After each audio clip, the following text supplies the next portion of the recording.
জুবিন গাৰ্গ ডাঙৰীয়াৰ যি হত্যাকাণ্ড এই হত্যাকাণ্ডৰ অভিযুক্তসকলৰ লগত অখিল গগৈয়ে গোপন মিতিৰালি কৰিছে আৰু গোপন সম্পৰ্ক বজাই ৰাখিছে। কালি অখিল গগৈ ডাঙৰীয়াই তেওঁৰ ফেচবুক পোষ্ট জৰিয়তে ফেচবুক লাইভৰ জৰিয়তে তেওঁ ক'লে যে তেওঁৰ হাতলৈ চাৰ্জশ্বিটৰ কপি আহিলে। আমি প্ৰশ্ন কৰিছোঁ যে তেওঁৰ হাতলৈ কেনেকৈ চাৰ্জশ্বিটৰ কপি আহিলে।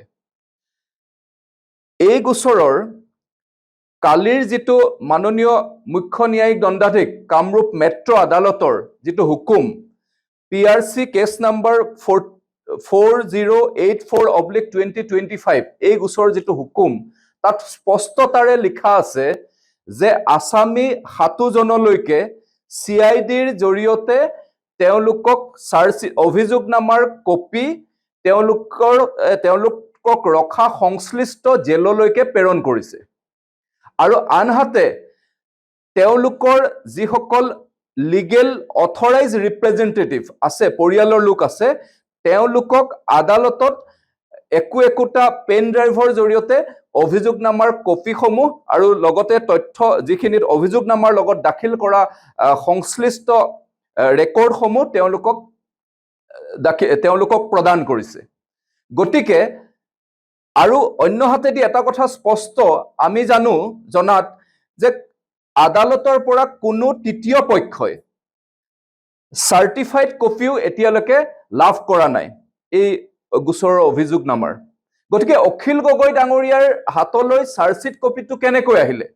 নিশ্চয় এই 7জন অভিযুক্তৰ কোনোবা এজনে তেওঁক দিব লাগিব, অথবা এই অভিযুক্তসকলৰ যিসকল পৰিয়ালৰ লোক আছে, কালি আদালতত যিসকল উপস্থিত আছিলে, যিসকলে পেন ড্ৰাইভৰ যোগেদি অভিযোগনামা সমূহ পালে, তেওঁলোকে দিব লাগিব।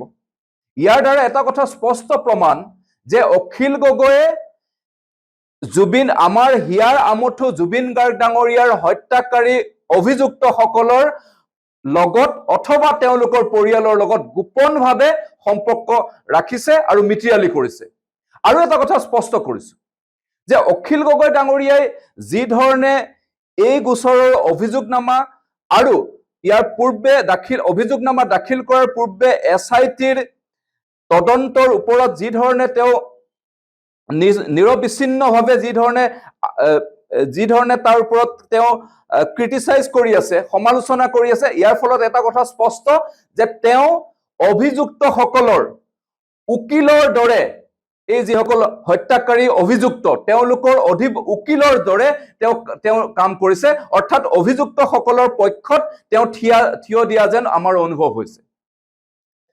গতিকে এটা কথা স্পষ্ট যে অখিল গগৈ ডাঙৰীয়াৰ এই যি কথা বতৰা বা তেওঁৰ যি এই সন্দৰ্ভত যিবিলাক মন্তব্য, এই মন্তব্যই এটা কথা প্ৰমাণ কৰে যে তেওঁ জুবিন গাৰ্গ ডাঙৰীয়াৰ হত্যাকাণ্ডত আদালতৰ জৰিয়তে অভিযুক্তসকলক কঠোৰৰ পৰা কঠোৰতম শাস্তি প্ৰদান কৰাত কৰবাত নহয় কৰবাত তেওঁ প্ৰদান কৰাটো তেওঁ নিবিচাৰে।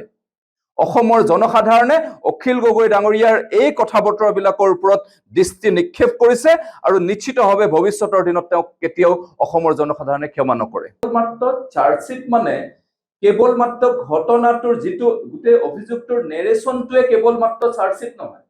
চাৰ্জশ্বিটৰ লগত তেওঁলোকে সংগ্ৰহ কৰা তথ্য পাতি যিবিলাক সাক্ষ্য ললে, তেওঁলোকৰ যিবিলাক সাক্ষ্য প্ৰদানৰ জবানবন্দী, আদালতৰ জৰিয়তে যদি কাৰোবাৰ সাক্ষ্য লৈছে তেওঁলোকৰ সেই জবানবন্দী আৰু একেটা কথাতে সিজাৰ লিষ্ট, সাইন্টিফিক এভিডেন্স, এই গোটেইখিনি মিলাইহে এখন অভিযোগনামা বুলি কোৱা যায়। অখিল গগৈ কৰবাত নহয় কৰবাত সেইটো মিছ কৰি গৈ আছে।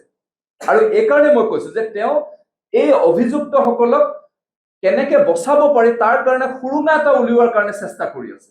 গতিকে মই দেখা পাইছো যে অখিল গগৈয়ে অভিযুক্তসকলৰ হৈ ওকালতি কৰিছে, তেওঁলোকৰ পক্ষত ওকালতি কৰিছে। গতিকে এই কথা কিন্তু অসমৰ জনসাধাৰণে দৃষ্টি ৰাখিছে আৰু নিশ্চিতভাৱে তেওঁক ভৱিষ্যতৰ দিনত কেতিয়াও ক্ষমা নকৰিব।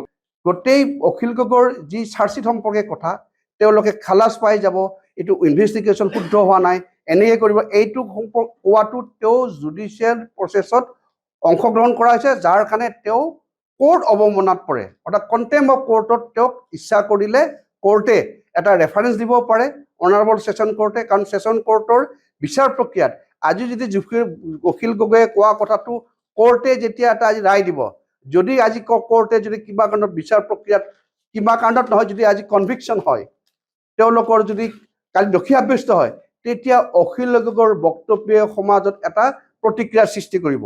কাৰণ তেওঁ জুডিচিয়াৰীৰ ওপৰত ক'বলৈ গৈছে আৰু জুডিচিয়াৰীক তেওঁ নিৰ্দেশ দিয়াৰ নিচিনা হৈছে যে এই চাৰ্জশ্বিটত কোনো সমল নাই, গতিকে এই মানুহখিনি একেবাৰে খালাচ পোৱাৰ যোগ্য এটা প্ৰি ডিটাৰমাইণ্ড মাইণ্ড লৈ কথাটো কৈছে, যিটোৱে জুডিচিয়াৰ প্ৰচেছত বা বিচাৰ প্ৰক্ৰিয়াৰ পাছত এইটো প্ৰভাৱ পেলাব পাৰে আৰু ই বিচাৰ প্ৰক্ৰিয়াত অংশগ্ৰহণ কৰাৰ নিচিনা হৈছে। সেইকাৰণে আমি ভাবোঁ যে অখিল গগৈ আমি আহ্বান জনাম ভাৰতীয় জনতা পাৰ্টিৰ ফালৰ পৰা, তেওঁ যেন আজিৰ পৰা কোনো ধৰণৰ এই প্ৰচিডিং সম্পৰ্কে কোনো ধৰণৰ বক্তব্য নাৰাখে, কাৰণ ই আইনৰ আওতাত পৰে। তেওঁ ৱাইজ ক্ৰিটিচিজম কৰিব পাৰে। আৰ্টিকল 19 ফ্ৰীডম অফ স্পীচ বুলি ক'লেই তাত ৰেষ্ট্ৰিকশ্যনো আছে।